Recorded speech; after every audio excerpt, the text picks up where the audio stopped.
আসসালামু আলাইকুম দর্শক। বাংলাদেশের নির্বাচন বাস্তবতা বলে, আকাশ বাতাস বলে এটা একটি গ্রহণযোগ্য নির্বাচন হওয়া উচিত ছিল।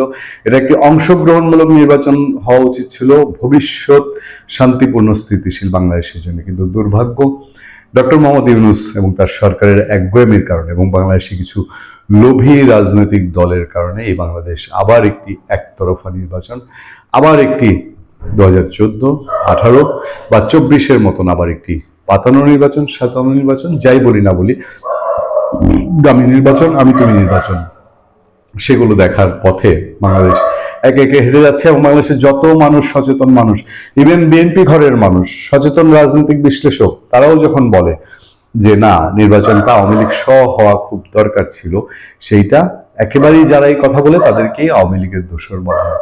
তারা যে বলে যে আওয়ামী লীগের শাস্তির ব্যবস্থা করেন, আওয়ামী লীগের দোষীদের শাস্তি নিশ্চিত করেন, সেই জিনিসটি না শুনে একতরফা শুধু শোনা হয় যে আওয়ামী লীগকে নির্বাচনে অংশগ্রহণ করতে দেওয়ার কথা সুশীল সমাজ বলে আসে, রাজনৈতিক বিশ্লেষকরা বলে আসে। কিন্তু এতে করে বাংলাদেশ যে আত্মঘাতী পথের দিকে ঠেলে দেওয়া হচ্ছে বাংলাদেশকে, সেইটি যারা ঠেলে দিচ্ছেন তারা তাদের আখের গুছিয়ে নিয়েছেন।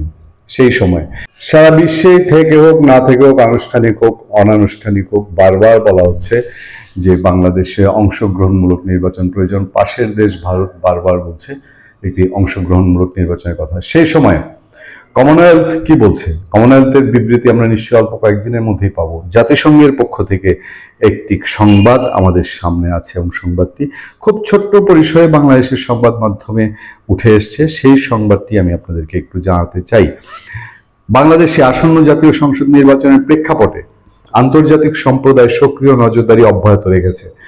বিশেষ করে শান্তিপূর্ণ, নিরাপদ ও অংশগ্রহণমূলক নির্বাচনী পরিবেশ নিশ্চিত করার বিষয়ে জাতিসংঘ গুরুত্ব আরোপ করছে। বাংলা মিশনের ওয়েবসাইটে হেডলাইন করা হয়েছে, জাতিসংঘ বাংলাদেশে শান্তিপূর্ণ ও অংশগ্রহণমূলক নির্বাচন চায়। জাতিসংঘের নিয়মিত ব্রিফিংয়ে বিষয়টি নিয়ে মন্তব্য করেন মহাসচিব অ্যান্টনিও গুতেরেসের ডেপুটি মুখপাত্র ফারহান হক। এক সাংবাদিক বাংলাদেশ পরিস্থিতি নিয়ে প্রশ্ন করলে তিনি বলেন, জাতিসংঘ চাইছে দেশটিতে নির্বাচন প্রক্রিয়া সুষ্ঠুভাবে এগিয়ে যাক। ফারহান হক বলেন, খেয়াল করবেন, জাতিসংঘের পক্ষ থেকে আমরা সবসময় স্পষ্টভাবে বলছি, নির্বাচনের জন্য এমন একটি পরিবেশ নিশ্চিত করা অত্যন্ত গুরুত্বপূর্ণ যেখানে প্রত্যেক নাগরিক নিরাপদভাবে অংশগ্রহণ করতে পারবেন এবং ভিন্ন ভিন্ন মতামত স্বাধীনভাবে প্রকাশের সুযোগ পাবেন। যে নির্বাচনটা বাংলাদেশে হতে যাচ্ছে সেখানে কি এই সুযোগ আছে? তিনি আরো যোগ করেন, নির্বাচনের সময় এবং পরে গণতন্ত্র, মত প্রকাশের স্বাধীনতা রক্ষা এটি একটি গুরুত্বপূর্ণ দিক।